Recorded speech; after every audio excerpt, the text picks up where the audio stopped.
செய்தி வீச்சு உங்களை வரவேற்றுக் கொள்கிறது. இன்றைய செய்தி வீச்சிலும் இலங்கை மற்றும் உலக நிலவரங்கள் காத்திருக்கின்றன.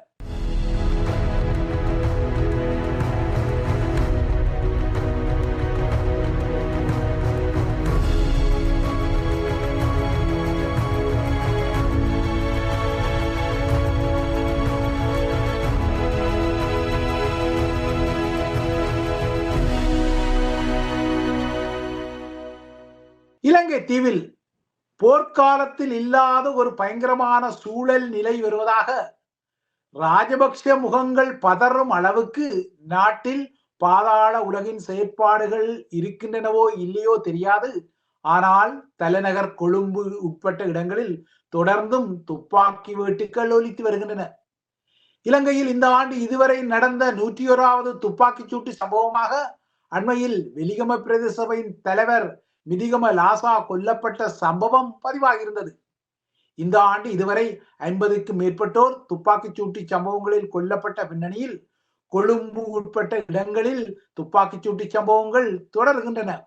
அந்த வகையில் ரத்மலான பகுதியில் ஒரு வாகனத்தின் மீது காவல்துறையினர் நேற்றிரவு துப்பாக்கிச் சூட்டை நடத்தி அதில் வந்தவரை மடக்கியுள்ளனர்.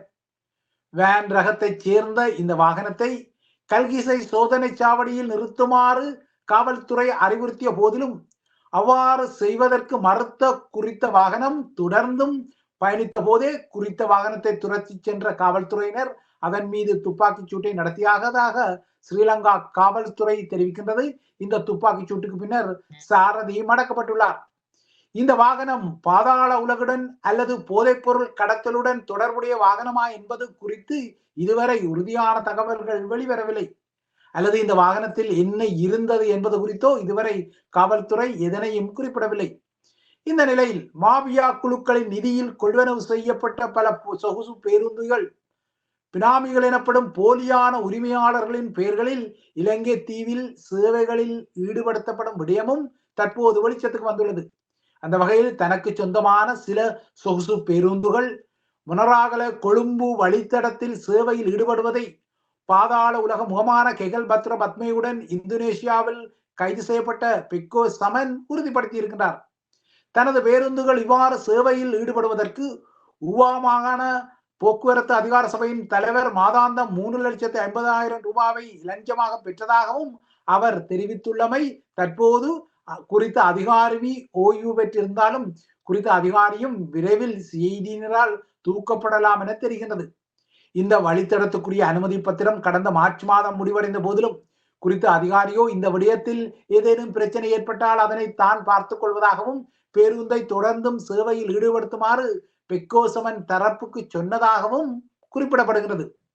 இலங்கையில் சில அரசியல்வாதிகளும் சில அதிகாரிகளும் எவ்வாறு பாதாள உலகு மற்றும் போதை சாம்ராஜ்யத்துடன் தொடர்பு பட்டார்கள் என்பது குறித்து தொடர்ந்தும் அதிர்ச்சிகரமான செய்திகள் வெளியாகத்தான் செய்கின்றன. இந்த நிலையில் யாழ்ப்பாணத்தின் சுயேட்சை கிளேடியேட்டர் நாடாளுமன்ற உறுப்பினரான அர்ச்சுனா குறித்தும் புதிய செய்திகள் கொழும்பில் வெளியாகியுள்ளன. ஐரோப்பாவில் தற்போது சுற்றுப்பயணத்தில் இருக்கும் அர்ச்சுனா தனது சமூக ஊடகங்களை பயன்படுத்தி புலம்பெயர் தமிழர்களிடமிருந்து ஏற்கனவே 10 மில்லியன் ரூபாவுக்கும் அதிகமான நிதியை பெற்றதாக அவர் நாடாளுமன்றத்துக்கு சமர்ப்பித்த தனது சொத்து அறிவிப்பில் குறிப்பிட்டதாக கொழும்பு செய்திகள் கூறுகின்றன. இப்போது மீண்டும் அவர் ஐரோப்பாவில் இருந்தபடி தனது முகநூல் பக்கத்தில் நேரலையில் நிதி வசூலைக்கு கோரிக்கை விடுத்ததாகவும் கொழும்பு கூறிக்கொள்கின்றது. பொதுவாக மேற்குலக நாடுகளுக்கான பயணத்துக்குரிய விசா எனப்படும் நுழைவிசைவுகளை பெறுபவர்கள் தமது பயணம் மற்றும் தங்குமிட வசதிகளுக்குரிய போதிய நிதி இல்லையென்றால் அவற்றுக்குரிய அனுசரணைகளை உறுதிப்படுத்தித்தான் அந்த நுழைவிசைவுகளை அதாவது விசாக்களை பெற்றுக்கொள்ள முடியும்.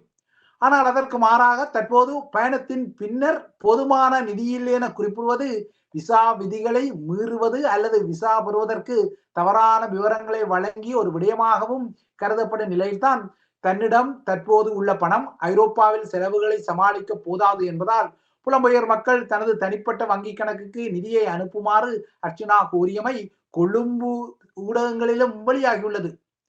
புலம்பெயர் தமிழர்களின் வாழ்வியலையும் அவர்களது குடும்ப வாழ்வியலையும் கடுமையாக விமர்சனத்தை படுத்தி இல்லையென்றால் கொச்சைப்படுத்தி அர்ச்சுனா செய்த நகர்வுகள் புலம்பெயர் டயஸ்போரா பரப்பிலும் அதிர்வுகளையும் விமர்சனங்களையும் தோற்றுவித்த நிலையில் அதே புலம்பெயர் மக்களிடம்தான் அவர் இப்போது இந்த வசூல் கோரிக்கையை அவரது டைஹார்ட் பாணி ஆதரவாளர்களை நோக்கி விடுகின்றார். ஆனால் அவரது டைஹார்ட் பாணி ஆதரவாளர்களை தவிர ஏனையவர்களால் அர்ச்சுனாவின் இந்த கோரிக்கை சமூக வலைத்தளங்களில் கடுமையான விமர்சனங்களை பெற்று வருகின்றது.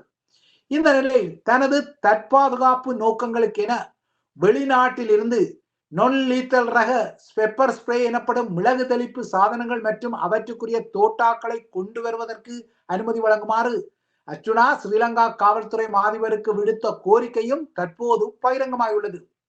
ரிவால்வர் ரக பாணி மற்றும் பிஸ்டல் ரக பாணி மற்றும் மக்களை விரட்ட காவல்துறையினர் பயன்படுத்தும் நீண்ட தூரத்துக்கு பாயும் கண்ணீர் புகை சாதனங்களை வெளிநாடுகளில் இருந்து கொண்டு வர அனுமதி கோரி கடந்த 18ஆம் தேதி அன்று ஸ்ரீலங்கா காவல்துறை மாதிபர் பிரியந்த வீரசூரியவுக்கு அர்ச்சுனாவால் ஒரு கடிதம் எழுதப்பட்ட விடயம் இப்போது கொழும்பு ஊடகங்களிலும் வெளிச்சப்படுத்தப்படுகின்றது.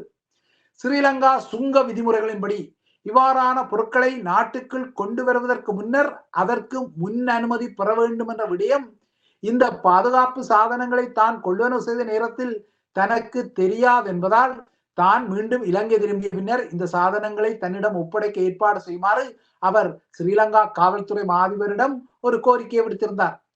அர்ச்சுனா காவல்துறை மாதிபரிடம் விடுத்த இந்த கோரிக்கை ஸ்ரீலங்கா நாடாளுமன்றத்திற்கு காவல்துறை தலைமையகத்திலிருந்து அனுப்பப்பட்டிருந்தது. அதன் பின்னர் நாடாளுமன்றத்தின் பதில் செயலாளர் நாயகம் சமிந்த குலரண்ணா கடந்த 23ஆம் தேதி அர்ச்சுனாவுக்கு ஒரு கடிதத்தை அனுப்பியதாகவும் அந்த கடிதத்தில் இந்த விடயம் தற்போது நாடாளுமன்றத்தின் சார்ஜென்ட் ஆர்ம்ஸ் எனப்படும் படைக்கல சேவிதருக்கு அனுப்பப்பட்டுள்ளதாகவும் அர்ச்சுனாவுக்கு இவ்வாறான தற்பாதுகாப்பு சாதனங்கள் தேவையா என்ற விடயத்தை முடிவு செய்ய வேண்டியது பாதுகாப்பு அமைச்சு என்றும், ஆனால் பாதுகாப்பு அமைச்சோ தற்போதைய தனது மதிப்பீட்டில் அர்ச்சுனாவுக்கு பயங்கரவாதம், தீவிரவாதம் மற்றும் பாதாள உலகின் ஊடாக வரக்கூடிய ஆபத்து குறைந்தபட்ச மட்டத்தில் இருப்பதால் அவருக்கு இந்த சாதனங்கள் தேவையா என்ற ஒரு கேள்வியையும் எழுப்பியிருக்கிறது. இதன் அடிப்படையில் இந்த சாதனங்களை நாட்டுக்குள் கொண்டு செல்வதற்கு இல்லையென்றால் அவர் கொண்டு வருவதற்கு ஸ்ரீலங்கா பாதுகாப்பு அமைச்சின் ஒப்புதலை நேரடியாக பெறுமாறும் அர்ச்சுனாவுக்கு தற்போது நாடாளுமன்றம் அறிவுறுத்தியுள்ளதாகவும் பாதுகாப்பு வட்டாரங்கள் குறிப்பிடுகின்றன. யாழ்ப்பாணத்தில் உள்ள இளைஞர்களில் ஒருவர் கூட போதைப் பொருள் பாவிக்காமல் இல்லை என ஐரோப்பாவில் வைத்து அர்ச்சுனா அண்மையில் தெரிவித்த கருத்து யாழ்ப்பாண இளையோரிடம் சீற்றத்தை எழுப்பியுள்ள நிலையில் அர்ச்சுனா தனது தற்பாதுகாப்புக்கென வெளிநாடுகளிலிருந்து பெப்பர் ஸ்ப்ரே எனப்படும் மிளகு தெளிப்பு சாதனங்களையும் அவற்றுக்குரிய தோட்டாக்களையும் கொள்வனவு செய்திருப்பது குறிப்பிடத்தக்க ஒரு விடயமாக மாறியுள்ளது. இவை இலங்கை குறித்த விடயங்கள். அடுத்து உலக நிலவரங்களை நோக்கிக் கொண்டால் அமெரிக்க அரசு தலைவர் டொனால்ட் ட்ரம்ப் தனது 5 நாட்களுக்குரிய ஆசிய பிராந்தியத்துக்கான பயணத்தை இன்று மலேசியாவில் ஆரம்பித்தார். அவ்வாறாக மலேசியாவில் தனது பயணத்தை ஆரம்பித்த ட்ரம்ப் உடனேயே தாய்லாந்துக்கும் கம்போடியாவுக்கும் இடையிலான சமாதான ஒப்பந்தத்தில் கைச்சாத்திடப்படும் வகையில் பிரசன்னமாக இருந்தார். இன்று நடைபெற்ற தென்கிழக்காசிய நாடுகளின் உச்சி மாநாட்டின் போதே இந்த ஒப்பந்தம் ட்ரம்ப் முன்னிலையில் கையொப்பமிடப்பட்டது. கம்போடிய பிரதமர், தாய்லாந்து பிரதமர் ஆகியோர் இந்த ஒப்பந்தத்தை செய்ய டொனால்ட் ட்ரம்பும் மலேசிய பிரதமர் அன்வர் இப்ராஹிமும் இந்த ஒப்பந்தத்தில் கையெழுத்திட்டுள்ளனர். 2ஆம் சூரியவர்மனால் கட்டப்பட்ட தொன்மையான சிவன் ஆலயம் ஒன்றுக்குரிய உரிமை கோரலை மையப்படுத்தி தாய்லாந்தும் கம்போடியாவும் கடந்த ஜூலை மாதத்தில் 5 நாட்களுக்கு போர் புரிந்திருந்தன. எனினும் அமெரிக்க அரசு தலைவர் ட்ரம்பின் வரி அதிகரிப்பு எச்சரிக்கையை அடுத்து 2 நாடுகளுமே உடனடியாக ஒரு போர் நிறுத்தத்தை செய்த நிலையில் இன்று அந்த விடயத்துக்கு நிரந்தரமான சமாதான ஒப்பந்தம் ஒன்று கைச்சாத்திடப்பட்டுள்ளது.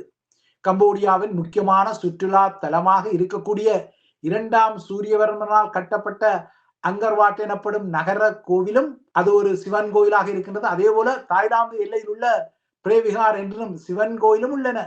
இந்த நிலையில் தனது பிரதேசத்தில் உள்ள பிரேவிகார் கோவில் பகுதியை தாய்லாந்து ஆக்கிரமித்துள்ளதாக குற்றஞ்சாட்டிய கம்போடியா அது குறித்து அனைத்துலக நீதிமன்றத்திற்கும் ஒரு முறையீட்டை செய்திருந்தாலும் இந்த விடயத்தை ஏற்றுக்கொள்ள தாய்லாந்து மறுப்பு தெரிவித்ததால் 2 நாடுகளுக்கும் இடையில் இந்த சிவன் ஆலயத்தை மையப்படுத்தி கடந்த ஜூலை 25இல் 5 நாட்களுக்குரிய போர் வெடித்திருந்தது. அதன் பின்னர் ட்ரம்பின் கடுமையான எச்சரிக்கையால் அது போர் நிறுத்தம் ஊடாக தணிந்த நிலையில்தான் இன்று ட்ரம்பின் 2ஆம் பதவி காலத்தில் மேற்கொள்ளப்படும் முதலாவது ஆசிய பயணத்திற்கான பயணத்தின் போது இந்த சமாதான ஒப்பந்தம் கைச்சாத்திடப்பட்டுள்ளது. ட்ரம்பின் இந்த ஆசிய பயணத்தின் போது அவர் சீன தலைவர் ஜி ஜின்பிங்கையும் சந்திப்பார் என எதிர்பார்க்கப்படுகிறது. ஒரு புறத்தே சமாதான ஒப்பந்தங்களை செய்யும் ட்ரம்ப், மறுபுறத்தே வெனிசுலா போன்ற நாடுகளில் படைய நடவடிக்கை எடுக்க மும்முரப்படுவதும் இங்கு குறிப்பிடத்தக்க ஒரு விடயம்.